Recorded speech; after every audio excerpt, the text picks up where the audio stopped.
काफी समय से कंट्रोवर्सी में चल रही मनुस्मृति, आखिरकार मनुस्मृति में ऐसा क्या लिखा हुआ है जिसकी वजह से वो हर बार किसी न किसी राजनीतिक तरीके से या धार्मिक तरीके से कंट्रोवर्सी में रहती है। अब सवाल उठता है कि डॉक्टर बी.आर. अम्बेडकर ने आखिरकार मनुस्मृति को क्यों जलाया। महाराष्ट्र सत्याग्रह के समय 25 दिसंबर 1927 को डॉक्टर बी.आर. अम्बेडकर ने महाराष्ट्र के अंदर सभी लोगों के सामने एक मीटिंग आयोजित करके और मनुस्मृति को जलाया।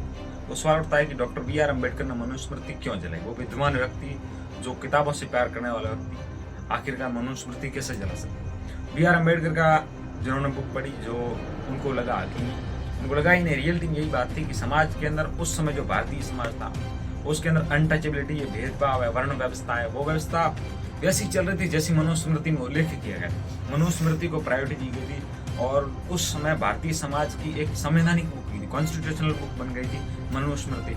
उस बुक में जो भी विधि, जो भी कानून, जो भी लॉ दिए गए थे, वो लॉ भी एज इट इव समाज के अंदर थे। अनटचेबिलिटी हो, चाहे क्षेत्र में हो, चाहे या फिर किसी भी प्रकार से जैसे अस्पृश्यता है, या फिर भेदभाव है, या फिर वर्ण व्यवस्था है, पानी पीने की व्यवस्था है। Doctor B R. Ambedkar philosophy of Hinduism book में इस बात का जिक्र भी करते हैं मनुस्मृति में उन्होंने क्या क्या पढ़ा, इसलिए बी.आर. अम्बेडकर ने मनुस्मृति को पढ़ा। बी.आर. अम्बेडकर का उद्देश्य मनुस्मृति को जलाना नहीं था, जबकि मनुस्मृति के अंदर लिखे गए विचारों को कहीं न कहीं प्रतीकात्मक रूप में जलाया जाए, ताकि हिंदू समाज उस समय की जो व्यवस्था को बताया जाए कि तुम्हारी जो बातें लिखी गई, जो इस मनुस्मृति में लिखी गई बातें, वो रियल वैदिक आर्यन जो समाज है या फिर जो वैदिक आर्यन सभ्यता थी उस समय से कोई मेल जोल नहीं था, उसका कोई सिमिलरिटी नहीं थी।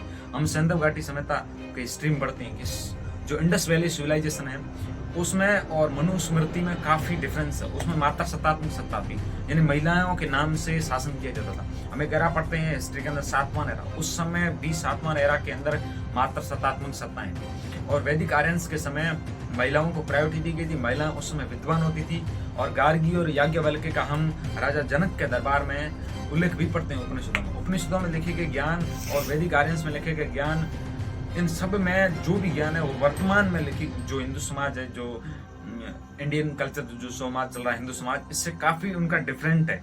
मनुस्मृति एक प्रकार का साहित्यिक स्मृति साहित्यिक ग्रंथ है जिसको लगभग ईसा से दूसरी शताब्दी पहले लिखा गया था।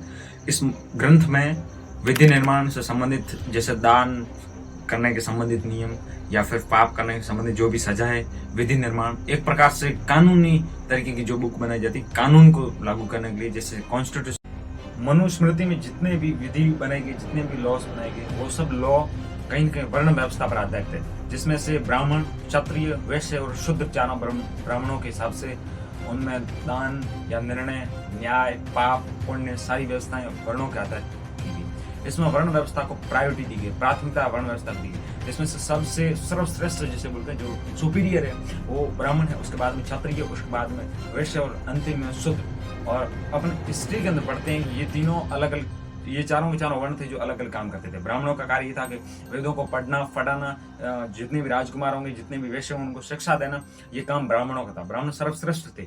उसके बाद क्षत्रिय, क्षत्रियों का सीधा से सीधा यही कार्य था कि वो राज्य के अंदर रहेंगे और राज्य की सुरक्षा करेंगे, राज्य की रक्षा करेंगे और वहां पर शासन चलाएंगे, शासन व्यवस्था का मैनेजमेंट करेंगे। वैश्य का कार्य था कि व्यापार करना। वर्तमान जैसे बिजनेस के अंदर जो लोग लगे होते हैं ना, बिजनेस करते, उस समय भी बिजनेस करने का कार्य जो भी इनके पास था, कृषि, पशुपालन करना। और चौथा वर्ण था जो सबसे निचले स्तर में था और सबसे कमजोर वर्ण था, उसका नाम था शूद्र। शूद्र वर्ण के लोग ये सिर्फ सर्विसेज दे सकते थे, सेवाओं का कार्य जो भी करना था वो शूद्रों द्वारा किया जाता था।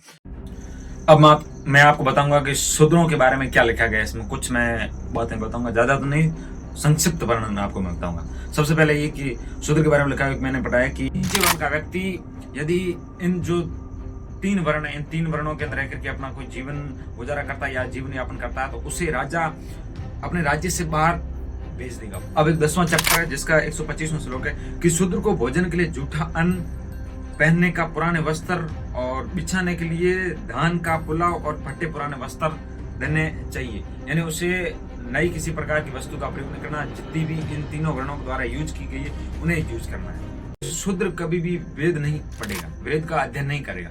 और ब्राह्मण है, शूद्रों के पास न तो वेद का अध्ययन करेंगे, न ही शूद्रों के कान तक इसकी आवाज आनी चाहिए। यदि शूद्र कोई किसी प्रकार से वेद पढ़ लेता है या सुन लेता है, यदि सुन लेता है तो उसके कान के अंदर गर्म लावा को पिघला करके उसके कान के अंदर डाला जाए, ताकि कोई शूद्र किसी भी राज्य के अंदर किसी प्रकार का वेदों का अध्ययन नहीं करेंगे, उन्हें शिक्षा से वंचित ये रखा जाए। ये इस प्रकार की जो लाइनें मनुस्मृति में लिखी गई है।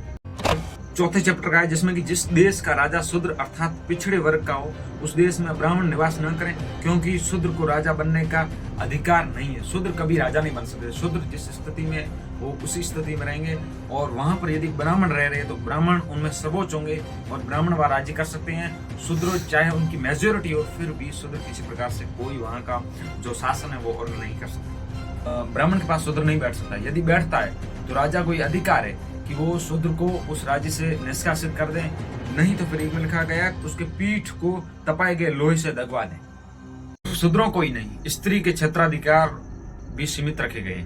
मनुस्मृति में एक श्लोक में कुछ बातें ये भी लिखी गई है कि स्त्री कभी भी वेदों का अध्ययन नहीं करेगी। स्त्री है उसके क्षेत्र सीमित है, और वो जब भी छोटी होगी, जब बचपन में होगी, वो माता और पिता के अंडर में रहेगी, और बड़ी होने के बाद जब वयस्क होती है तो वो अपने पति के अंडर में रहेगी, और जब वृद्ध हो जाती है तो अपने बेटों के अंडर में रहेगी। अर्थात स्त्री के क्षेत्र को भी सीमित किया गया, स्त्री के शिक्षा के क्षेत्र को सीमित किया गया। स्त्री कभी वेदों का अध्ययन नहीं करेगी। ये मनुस्मृति में साफ साफ श्लोकों में बात लिखी गई है। समाज के अंदर मनुस्मृति का कॉन्सेप्ट कहाँ से आया?